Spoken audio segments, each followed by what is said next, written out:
네, 안녕하십니까. 아라캐스트 윤선민입니다. 오늘은 제가 메디컬 빌딩을 왜 실패하는지에 대한 얘기를 해볼까 해요. 시행사 분들이 되게 많이 연락이 와요. 일단 가장 많은 연락은 우리 병원에, 우리 빌딩에 병원 좀 넣어줄 수 있어요. 이런 전화는 정말 너무 많이 받죠.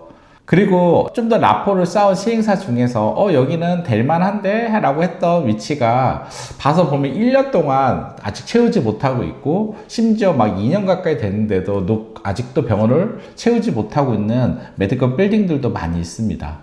이런 거 보면서 이제 왜 이 메디컬 빌딩을 잘 전놨는데 건물은 왜 안 될까? 뭐가 문제일까? 이런 여러 가지 이제 이유들이 있을 거 아니에요. 오늘 그런 얘기를 좀 해볼까 해요. 첫 번째는 제가 생각할 때 가장 큰 문제가 사실 이제 시행사나 건물주들의 객관성 결여예요.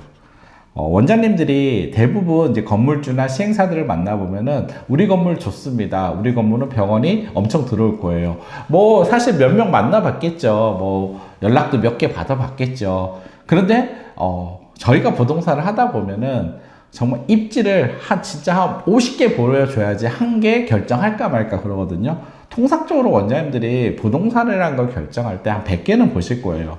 최소 100개는 봐야지 진짜 결정을 하나 할 수 있는데, 그러면은 뭐 우리 건물에 뭐 50명이 문의가 왔어요. 그러면은 사실 한 개도 안 될 가능성이 더 높아요. 그런데 건물주들이 대부분 착각을 한다는 거죠. 우리 병원이 좋아서 왔나 보다. 뭐 우리 병원 입점되겠다? 절대 그렇지 않습니다. 그래서 저는 좀 더 객관적인 시야를 건물주들이 가져야 된다.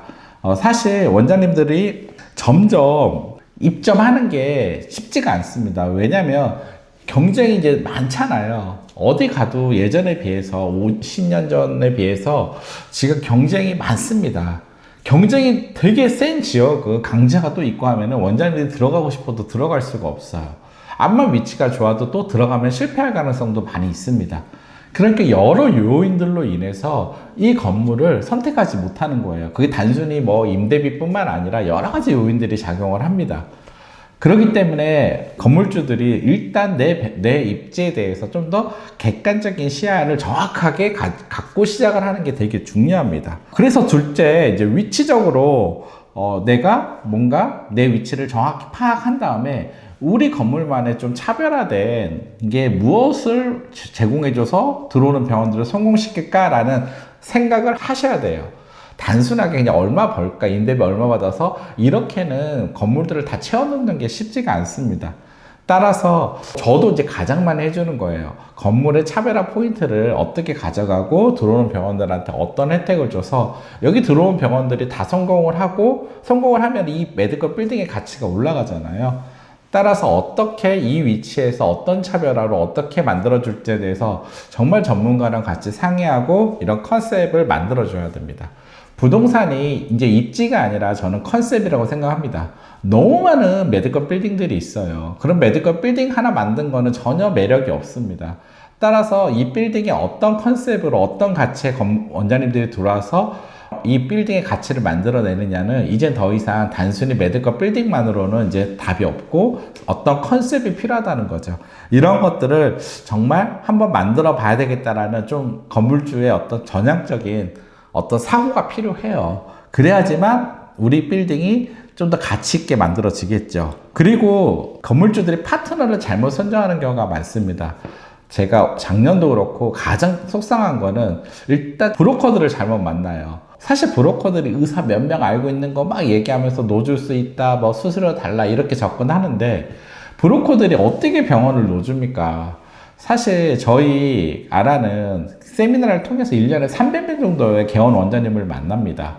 그래도 성공시킬 수 있는 빌딩이 있고 성공 못 시키는 빌딩이 더 많습니다. 되게 객관적으로 제가 아까 얘기했지만 원장님들이 개원하고자 하는 위치가 다 다르고 개원하고자 하는 사이즈가 다르고 비용이 다 달라요.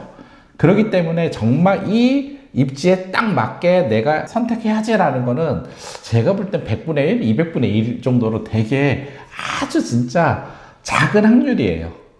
그런 확률들을 맞춰가기 위한 준비를 철저하게 잘 하지 않으면은 사실 쉽지가 않다라는 얘기예요. 그런데 뭐 몇 명 알고 있는 걸로 뭐 내가 할 수 있는 거냐 얘기하는 거 저는 전부 거의 사기다라고 저는 솔직히 말씀드리고 싶습니다. 그리고 뭐 설계, 병원 설계를 정확하게 하실 수 있는 회사를 또 만나셔야 돼요. 보통 대충 만나셔서 되게 힘들어하는 경우가 또 많아요. 설계부터 잘못되는 경우도 많습니다. 좀 더 설계부터 전향적으로 어떤 차별화적인 얘기를 나눌 수 있고, 우리 병원에 그 메디컬 빌딩을 만드는데 매우 적합하게 어떤 거를 만들어낼 수 있는 설계 회사를 잘 만나셔야 돼요.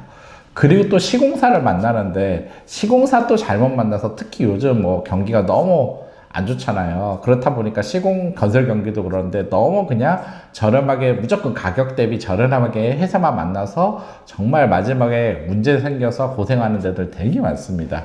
따라서 이왕이면은 이거는 큰 프로젝트지 않습니까? 안정성이 가장 중요하잖아요.